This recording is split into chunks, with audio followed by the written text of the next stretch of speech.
Oto sebagai seorang wakil menteri, saya ingin menyatakan di mana perlindungan kepada saya sebagai seorang Kurnia dulunya dia kuasa hukum Rizik. Dia termasuk FPI. Begitu FPI dibubarkan, dia sangat membenci Bapak Jokowi. Kali ini dia meminta tolong sama Bang Oto Hasibuan. Kata dia, Bapak Oto sebagai seorang wakil menteri, saya ingin katakan di mana perlindungan kepada saya sebagai seorang advokat. Perlindungan apa yang kau minta sama Oto Hasibuan? Kau ini nggak perlu dilindungi, ya, karena kau memfitnah mantan presiden. Udah gitu, kau menebar berita bohong atau tuduhan palsu, ya, yang merugikan Bapak Joko Widodo. Jadi kau bisa terjerat hukum walaupun kau advokat. Jadi nggak mungkin Oto Hasibuan mau melindungi kau. Memangnya kau siapa? Kau itu ya kan nggak menjaga martabat kau sebagai martabat kau sebagai advokat. Habis itu kan advokat ini kan ada kode kode etik advokatnya. Tapi kau tak menjaga itu. Karena apa? Karena kebencian kau kepada Joko Widodo. Kau masih ingat nggak 2024 setelah Pilpres dinyatakan Anies kalah? Nggak tiap hari kau demo, berorasi. Yang kau salahkan siapa? Joko Widodo. Ya, rekam jejak masih ada. Ingat nggak kau kemarin anak banteng bergabung sama kalian? Ya, kau bilang semua musuh Jokowi adalah kawan kami. Itulah karena kebencian kau sama Bapak Joko Widodo. Sekarang Allah tunjukkan. Ya, Allah tunjukkan siapa ya orang-orang yang membenci Pak Jokowi itu yang akhirnya nanti masuk bui. Kau bilang kan hari ini Anda ada melenggang di suatu pemerintahan Bapak Prabowo Subianto dan kami memikirkan hidup kami sendiri. Gak mungkin Oto Hasibuan memikirkan hidup kau. Memangnya kau siapanya Oto Hasibuan sampai Oto Hasibuan harus memikirkan hidup kau? Kau pikirlah hidup kau sendiri. Kau yang berbuat kok, kau yang tanggung jawab. Ngapain minta tolong? Kemarin lantang kau. Dibilang si Fitra kan skripsi diteliti. Dia bilang skripsi diteliti, Anda tahu tidak skripsi itu mengenai hal yang besar. Hal yang besar apa? Joko Widodo sudah masuk dalam administrasi negara. Kata Fitra, kenapa cuman kata Fitra itu kan, kenapa nggak kau cek aja ijazah kau SD, SMP, SMA? Terus kenapa mesti ijazah Pak Jokowi aja? Mantan presiden yang lain nggak? Dia nggak bisa jawab. Malah dia bilang sama Aiman, Anda besok tolong dipikirkan ya untuk memasukkan narasumber, tolong dipilih. Kalau orang ini tidak berbobot, nggak usah dimasukkan. Kau yang tak berbobot. Seorang advokat, ya, yang kerjanya hanya mengurus Bapak Joko Widodo, menghinanya, merendahkannya, memfitnahnya. Kau yang tak berbobot. Kau yang sepantasnya tak ada di situ. Jadi bilang dia, saya memang pembela ulama dan aktivis. Ulama mana yang kau bela? Ulama FPI. Aktivis mana yang kau bela? Ukurannya bukan uang ya, mohon maaf. Justru karena nggak ada cuan lah kau.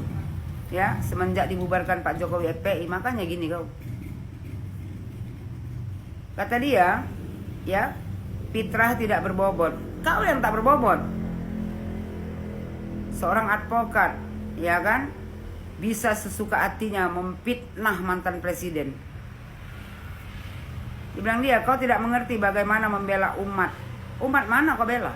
Umat mana? Kau tidak mengerti bagaimana membela ulama. Ulama yang mana kau bela? Ini penting sekali untuk saya sampaikan. Aiman tanya bahwa Anda sekarang diberhentikan kasus yang pelaporan terkait ijazah yang di Bareskrim. Ya, dibilang dia diberhentikan, dianggap tidak ada indikasi pidananya. Memang tidak ada indikasi pidananya, karena ijazah Jokowi asli. Aiman bilang permintaan dari TPUA adalah, dibilang dia melakukan suatu gelar perkara ulang yang khusus.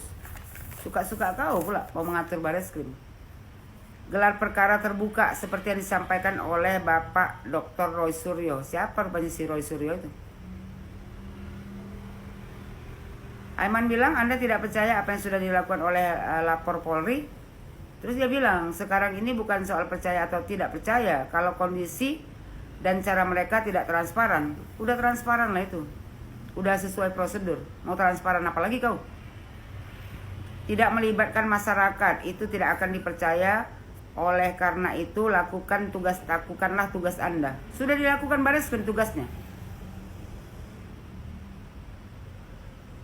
Tidak percaya tapi kau melapor ke Bareskrim. Kata Aiman, tidak melibatkan masyarakat maksudnya dalam gelar perkara. Dia bilang masyarakat itu tentu kami, orang yang melaporkan. Itu termasuk ya, dan masyarakat tidak bisa menilai apapun, tahu-tahu sudah ada hasilnya, identik, dan tidak ditemukan indikasi pidananya. Bisa dikatakan asli. Memang dikatakan asli. Sudah dilakukan Bareskrim sesuai prosedur yang ada. Ya kan? Kau melaporkan Bapak Joko Widodo ijazahnya palsu.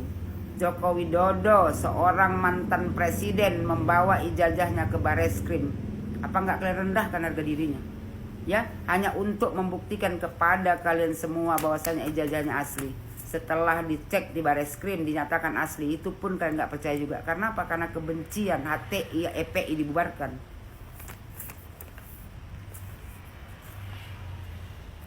Ya, banyak ini cerita siapa ini. Sekarang satu lagi, ya kan?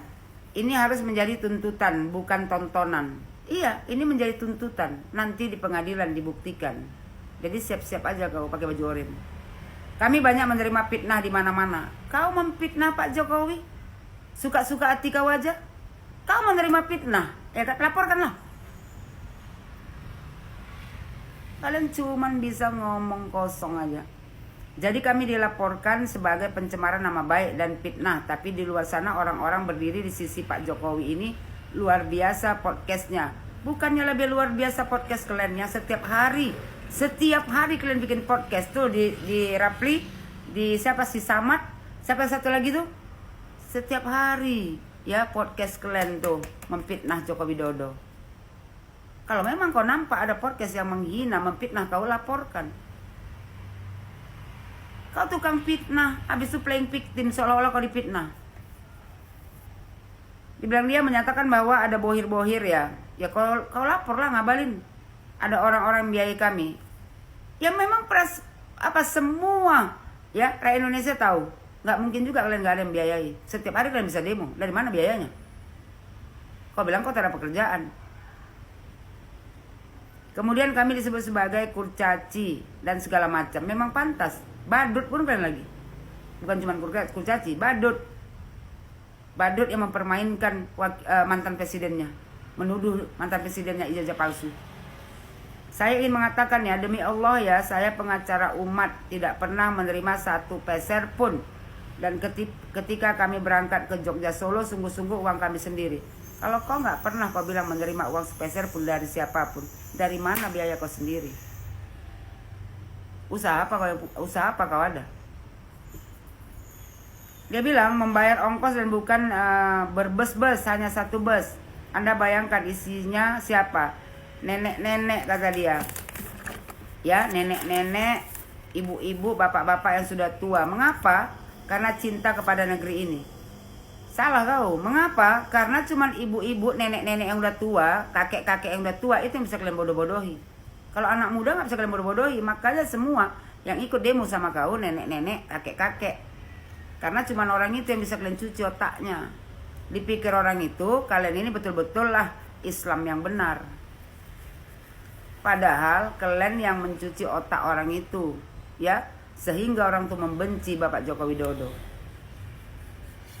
Dosanya kau tanggung itu nanti. Kami cinta kepada negeri ini. Kalau kau cinta kepada negeri ini, nggak mungkin kau setiap hari demo. Tak mungkin setiap hari kau memfitnah mantan presiden. Kau mencintai FPI, HTI, bukan negeri ini. Kau mencintai negeri ini kalau seandainya negeri ini bisa dijadikan negeri khilafah. Jangan berkedok lah kau. Ya, bos seluruh Indonesia, jangan percaya dengan orang-orang yang selalu mengatasnamakan agama. Padahal sebenarnya dia tidak tahu agama. Ya, dia hanya membela kepentingan dia dan kelompoknya saja, yaitu FPI dan HTI.